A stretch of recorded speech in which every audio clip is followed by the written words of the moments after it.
Hi. So if you work online right now, you are realizing how much we are dependent upon connection. No matter how much we want to believe that we do not need connection, we're dependent on it across the board. This has always been true, and this current situation of everybody trying to get online, nobody able to get online, the connection keeps breaking up, that is a macrocosm for what has been going on for a really long time, okay? It's at the surface. So I want to talk about connection today in the sense of relationship, maybe a little bit of triangulation. If you were somebody who was triangulated, where somebody would say, your mom would say no, your dad would say yes, and then you understood that you could kind of, not only you could play that system, you had to play that system just to balance out the system, then you're going to understand what I'm talking about, because a lot of people are in relationships that, if you've ever left a family therapist session or a couple session and argued about who your therapist believed was accurate, you know what I'm talking about, because you can leave a session and go, no, she agreed with my reality, right? And then the other person is going, well, she also agreed with mine, so that must mean yours is wrong, when really both are simultaneously true and correct and valid, right? So when we think about relationships and somebody can say, well, you're making me feel invalidated, inferior, blah, blah, blah, whatever it is. And then the other person can go, that's exactly what you're doing to me. And then you spend every morning of your life or hours of your day arguing about why you're more entitled to feel exactly that way in your relationship than the other person does. And that they're actually the one doing it when you're the one feeling like they're doing it to you, and they're trying to say that you're the one doing it to them, right? I'm sure you've all been there if you're in a relationship. I want to talk about that. That is, our relationships are an entity of themselves. 1 + 1 = 3, okay? In this context, it really does. So we have to think about relationships like, let's just call it a person. It's called a baby, okay? We have to think about it like a third party. Because what will happen too is a lot of people who don't understand the nature of relationships, they'll have this underlying feeling frequency of shitty connections that just aren't adding up, and go, oh, let me just add a baby to this. Hopefully that'll connect us, right? And then that partnership has a baby, and that baby is downloaded and imprinted with all of those feelings that those partners are trying to avoid by having it. And then that baby is the triangulated baby who feels the shit of the human experience and the disconnect, because two people who had a relationship that had a baby just to connect, and that connection didn't quite add up, that's all felt in the child. And then the child symbolizes constantly to that parent that connections just don't add up, and this child, they have to be disconnected from this child somehow. It doesn't feel right to be connected to them, whatever it is, right? So we might be the product of that relationship, and we understand the disconnect that feels, and the fakeness and the inauthentic living of the world, where we're going, oh my God, we're all supposed to be connected, but like not anybody here is, and what's going on here. When it comes to relationships,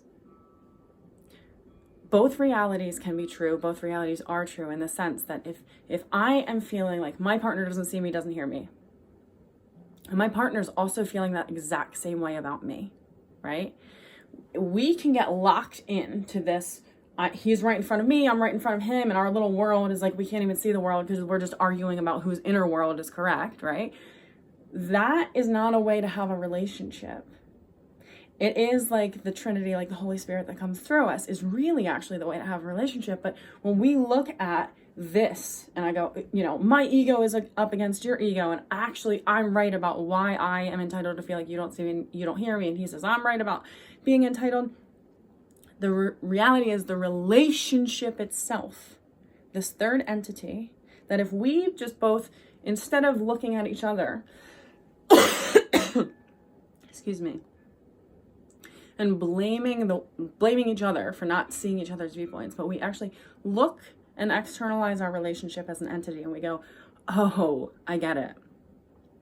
Our relationship is feeling that way. The baseline hum of our relationship is feeling unseen and unheard.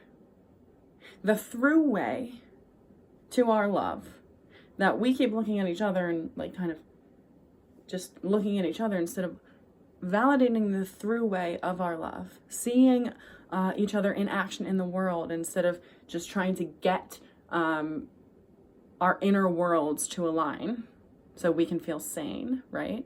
But really seeing that our relationship is an entity. It is a baby. And if I focus on that relationship, so if I look at it and I go, okay, my relationship's feeling unseen and unheard. It doesn't matter who's right, doesn't matter who's wrong, whatever.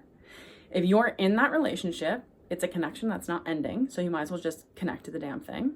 Even if you're acting like you're not connected to it, you are. If you're in a relationship with anybody or anything, you're in a relationship. So when people go, I am not in any relationships, you're full of shit. You're in plenty of relationships. So if you want to connect to that relationship, and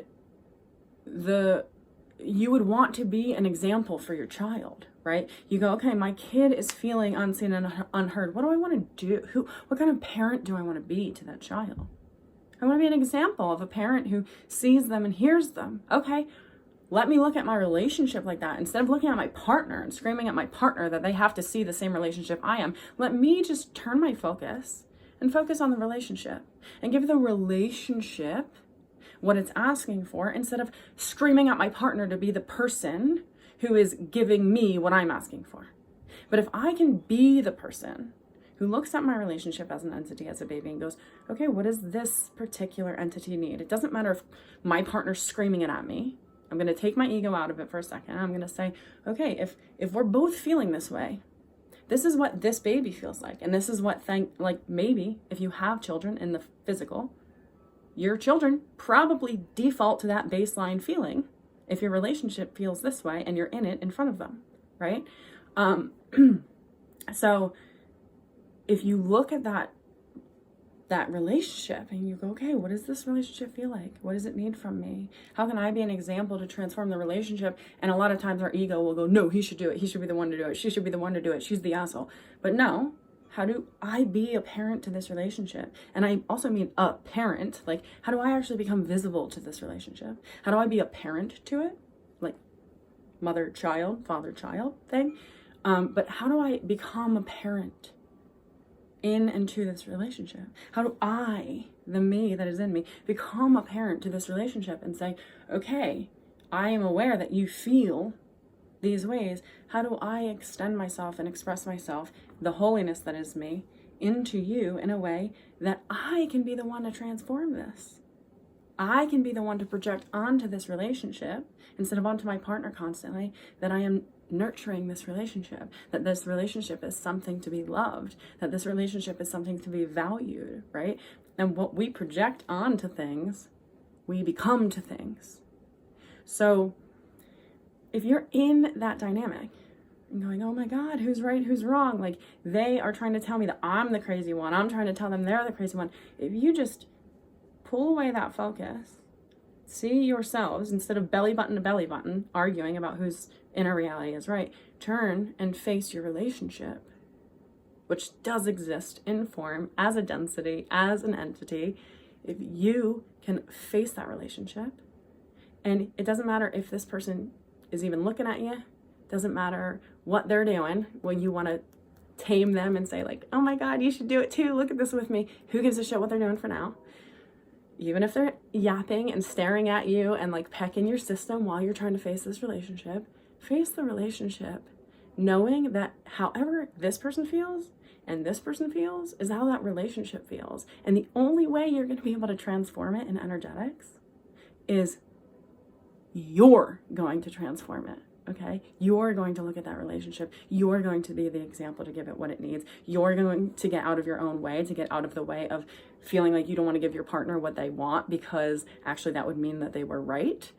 right? You're going to get in to the reality that your relationship is an entity, and you're going to love on it. You're going to see it from a distance, treat it in a nurturing way, and you'll see what can transform in relationships based on toying with that perception in reality, okay? I hope this was helpful for you today, because our connections, they're not going away. They're necessary. And if we want to transform them, we can. We absolutely can. Which is, that's pretty damn fun, okay? I hope this made sense. Bye, guys.